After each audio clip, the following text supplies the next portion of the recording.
I wish I hadn't bought this car. I really like the Model Y, but this is the worst Model Y that Tesla has ever sold. What's up, guys? It's Brandon Flash. Today you're joining me with my 2023 Tesla Model Y, and we're going to be redoing a test that I did early on with this Model Y, testing the charging performance both 0 to 100 and 10 to 80%. I don't know why that guy just drove so close to my car for no reason.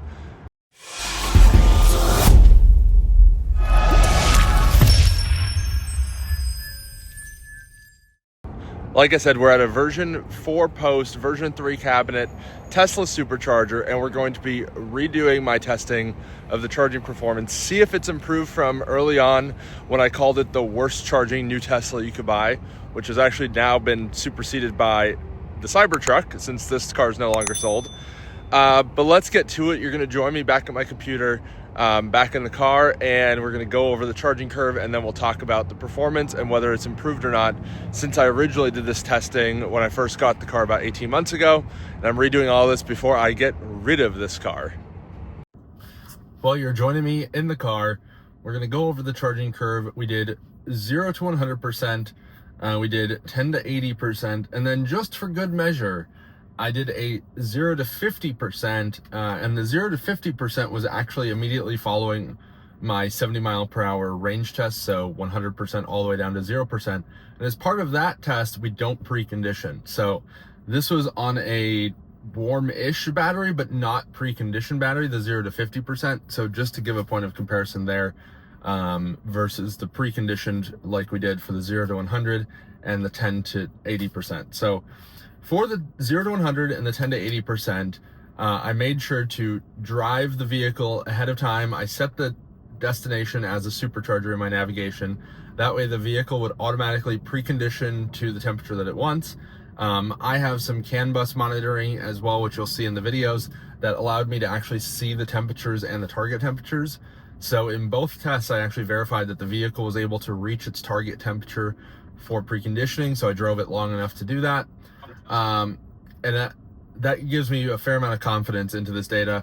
And then at the end, we're actually going to go over some charts that Twitter or X user made with some of my data to show that these are representative tests of my average data. I actually sent him over 400 charging sessions worth of data to kind of compile, and we'll go over that at the end. So if you just want charts, skip to the end. If you want to see all the data and the live video and the temperatures and all that, definitely stick around for these tests. So let's get into it. We're going to start with just going over what we have in the data. So top left, you have the vehicle screen. And then we're also going to go into service mode. So you'll see the pin temperatures, you'll see the battery temperature as reported by service mode. And then on the lower left, kind of that screen recording overlay, that's actually where you'll see all of the CAN bus data, the raw information directly from the vehicle. So without further ado, we're going to start with the 0 to 100% charge curve. At the beginning, I sped it up 8 times, and then roughly 50% I sped it up to 20 times just because it gets too long otherwise. And most of the action happens in the beginning of the curve anyway. Worth noting, this is the Model Y all-wheel drive with the 4680 structural battery pack. This has the generation 1, I think Tesla calls them, 4680 cells. So these are actually cells made by Tesla. And this is the structural battery pack, just like what the Cybertruck has. So if you remove this battery pack, the seats actually come with it. So it's the entire bottom floor of the vehicle. And they only sold this car on the website for about 9 months, if I remember correctly. But they sold it for about 2 years, kind of off the menu, if you will. They were available as inventory cars. They were available for employees. So definitely not the most common car from the data that I've seen from some of the people that track sales data. This likely sold around the 15 to 20,000 mark of units, which is a really small percentage of Model Y sold. But if you're concerned with supercharging performance, I would definitely not buy this car. If you're looking in the used market, you can't buy it new anymore. But again, let's just jump right into the charging performance. And again, 250 kilowatt. This car is rated for 230 kilowatt. And we're on a version 4 post, version 3 cabinet, with a fully powered site, if you will. There were no power constraints. The site was relatively empty. So here we go. So we shoot right up to 220 kilowatts, and then we immediately start dropping, which is not that surprising. And then here we are already dropping below 150 kilowatts at 7%, which is really bad. And then pretty quickly, we're actually going to be under 100 kilowatts already. So this car basically just spikes really high and then drops really dramatically. This is about a 65, 67 kilowatt hour battery pack.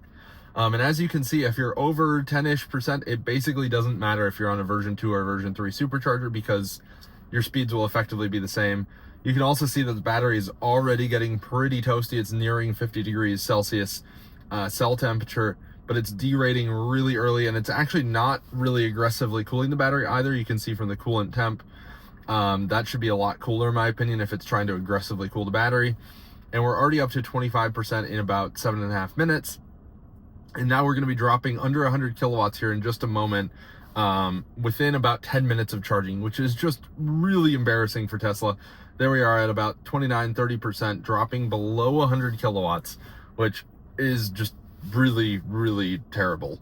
No vehicle sold in 2023, 2024 should have this bad of charging performance. We've only added about 21 kilowatt hour, and we're already below 100 kilowatts. So we've added a third of the battery in about 11 minutes, so that's not terrible.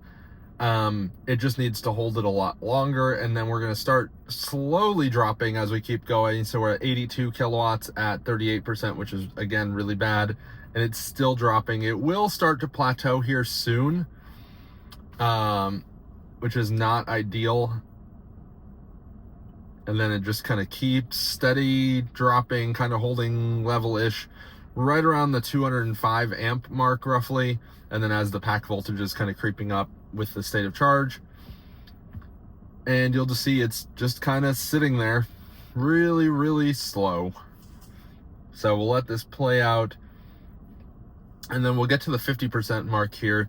And that's worth noting because we'll do the 0 to 50% towards the end, but we're hitting 50% in, let's see, right about 19:15, roughly 19 minutes 15 seconds or so, and that's when we're dropping below 67 kilowatts. We're speeding up the video now to 20 times, and it's just going to keep holding a little over 50 kilowatts, somewhere in the 50-60 range, which is really not that good at all. This is basically Chevy Bolt charging territory, or like Kia Niro, Hyundai Kona. Those actually charge a little bit better at this point, doing basically a flat charging curve, whereas this is just still kind of floating around that level mark, which is, I just don't know how Tesla decided that it was appropriate to ship this car to the general public. It is really, really bad. So we're rolling up to 80% here, and then we'll also do the 10 to 80% right after this, so you'll see that performance. And you'll see that we cross 80%, looks like about 42 minutes probably, based on what I'm seeing here. It will cross over shortly. And you'll see pretty similar performance starting at 10%, so about 41 minutes to get to 80% from 0. So that bottom, it actually charges pretty quickly, because you'll see the 10 to 80 performance is actually quite a bit slower, or about the same speed. And again, holding, now it's down to 40 kilowatts at 88%, which is actually not awful. That's about where other Tesla Model Ys end up, and Model 3s. We're at 90%, and this is where it's expected to drop pretty dramatically, but we're now in the 30 kilowatt range and coming up on 1 hour of charging from 0%. And keep in mind that this car does barely over 200 miles from, or at 70 miles per hour, from 100% to 0%. So if this car had a lot more range, these charging times would be a lot more acceptable. But unfortunately, this car also just doesn't have that much range. So these charging times really, as far as total trip time, percentage driving versus percentage charging, your charging just ends up taking such a large percentage of that time that you're on the road. And it becomes really bothersome. So we're over an hour now at 98%. And I would never recommend charging this deep on a road trip. So this is really not real world representative at this point, but there are some stretches in the US that you may want to do 90% charges, or 80% charge is pretty common, I'd say, to not have to stop at every supercharger. And now we're kind of getting into pack balancing territory, and it's slowing down dramatically as expected. That I'm not too concerned with. And here we are, we're at charge complete at an hour and 13 minutes and 34 seconds, which is actually not terrible. I'll accept that. I wish it was closer to an hour, but a little bit over an hour is fine, because you're generally not going to do this in the real world unless you are maybe an apartment dweller or something. So anyway, that is the 0 to 100% charge. Really quite bad, but again, no one really does a 0 to 100% charge in the real world when you live with one of these cars, which is why I also included the 10 to 80% charge, which I'm going to be talking about next. So next up, we have the 10 to 80% charge. We have the same kind of stats that I'm going to show you on the screen. And then this one I am running at a little bit even more sped up, because you don't need the whole thing. Towards the end, it becomes basically the same, but I wanted to show you kind of what it does. And I'm just going to actually increase the speed even more towards the end, so that way you don't have to listen to me blabbering even longer. So let's get into the 10 to 80% charge. So we'll see it shoots up right away. It doesn't even hit 200 kilowatts. We end up in the like 170-ish range. And then again, it just drops very dramatically. We're below 150 kilowatts before 15%. So you may as well use a version 2 supercharger, as long as you're not going to be sharing a stall. And we'll see when we cross over below the 100% or 100 kilowatt mark. You will see I'd had a trip set in the nav, so disregard that initial charge time remaining. I then cleared it out, as you saw there. And we have the charge limit set to 80%. You'll also see that these charge time estimates are just a complete and utter lie. We've been charging for 5 minutes. It's showing 25 minutes remaining, and we're not going to complete in 25 minutes. I can assure you of that. We're coming up on the 29-30% mark, which is when it starts to really drop. And then we're right about 100 kilowatts, below 100 kilowatts now, before 35%. And we've been charging for 10 minutes. So I did a 10% challenge, which will probably be up before this or shortly after. And you'll see the 15-minute charging is pretty consistent. So we charge up to about 48% in 15 minutes, like you do in the 10% challenge. So that validates that charging session was valid.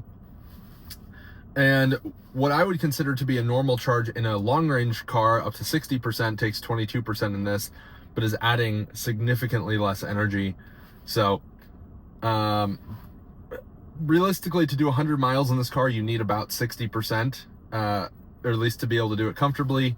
And to do that with rolling in at 10%, you need 70%, which is about a 30-minute charge to add 100 real-world interstate miles that you're actually not worrying about your speed. And I've posted many times on X about this, but this car is extremely consistent in its charging performance. So we're at right about 39 minutes, 10 to 80%, which is what I've seen since this car was brand new to me. And it's just really pretty terrible. With the Kia EV6, the Hyundai Ioniq 5, those are doing 10 to 80% in about 18 minutes. And those actually have a larger battery. So even worse indication here. And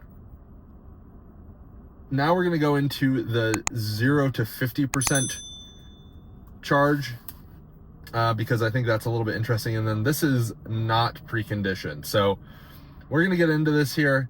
And so we're going to start at 0% again, and we're going to shoot up a little bit over 200 kilowatts. We didn't even hit the 220 peak.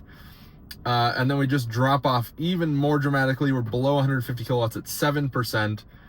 And let's see if we drop off. And then also pay attention to the time to 50%. We're going to be about 20 minutes shown, and it will just keep on dropping. It seems to be holding earlier a little bit longer than it would before. We'll see if we're below 100 kilowatts here at 29% again. But the pack is not exactly cold, so it actually ramps the heat on the battery pretty much immediately when you plug in. And here we're seeing the pretty typical curve. So we're below 100 kilowatts at 30%, which means that this charging performance is extremely consistently bad. So it's not a fluke, any of these charging sessions. And you'll see that I did the same kind of testing in my original charge test, where I did multiple charge curves just to verify that it was consistently bad and that it was not just a fluke that it was so bad. So I've done hundreds of charging sessions now, and they are still just absolutely terrible, which is really a shame. and I wish that Tesla had never sold this car to the public. I wish I hadn't bought this car. I really like the Model Y, but this is the worst Model Y that Tesla has ever sold. So I did want to share some graphs that Austin Jennings, aka at AustyUSA on Twitter X, made with the data that I sent him. And I'll post these on Twitter as well, so that way you guys can see them, but I'll also post them on the screen here so that you can see them as I'm talking about them. But first, we'll start off with just the Model Y 4680 all-wheel drive charge curve. And basically, you can see the average charger power in the blue, and then the range kind of in the orange dashed, and then also the theoretical max. So the theoretical max is pretty choppy because that's typically based on starting charging performance. And then there's also the worst charger power. So this is also sorted data, so that way it doesn't have any sessions that were limited by like version 2 superchargers or CCS stations or 50 kilowatt charging, things like that. This is based on peak charging, and this is based on over 400 sessions worth of data. So I think this is very representative. And you can see that it actually has never gone over 220 kilowatts, or barely over 220. I think the highest I've ever seen is 223 kilowatts, but typically it's starting barely over 200 kilowatts and then just shooting basically straight down. And then there's also a comparison here of the long range all-wheel drive versus the 4680, and you can see just an absolute massive difference. This is actually normalized for C rate, so that way it's not just peak kilowatt, it's actually in C rate. And you can see just how much better performance the 2170 cells in the long range Model Y or Model 3 has versus the 4680 Model Y. Towards the very top of the battery charge, so the very deep charge, the 4680 actually does marginally better, but the long range does better everywhere else in the charge curve. And you can actually see the temperature on the 2170s is a bit higher, so it seems like the charging or the cooling system is maybe not set to cool the 4680s properly. And then here's the graph of the 10 to 80% charge curve with the temperature overlaid, and then also the 0 to 100% with the temperature overlaid. So you can see on both of those that it's basically shooting up the temperature, and then it's hitting peak temperature right away, and then just holding steady or slowly dropping because it's not able to manage that thermals. And then here are the graphs with the average session charge rate versus these. So it's doing barely over 60 kilowatt average on the 0 to 100, and that particular session was actually under 60 kilowatts. And then the 10 to 80% charge, it's actually doing basically it's doing under 80 kilowatts average, and this session in particular was under 75 kilowatts. So really, really bad charging performance from Tesla. Anyway, I would love to hear what you guys think of this. Personally, I'm tired of this charging. I'm getting rid of this car, getting something that charges faster. But want to hear what you guys think. Comment down below, hit the like button, hit the subscribe button if you haven't already. Thank you guys for watching. See you guys on the next one.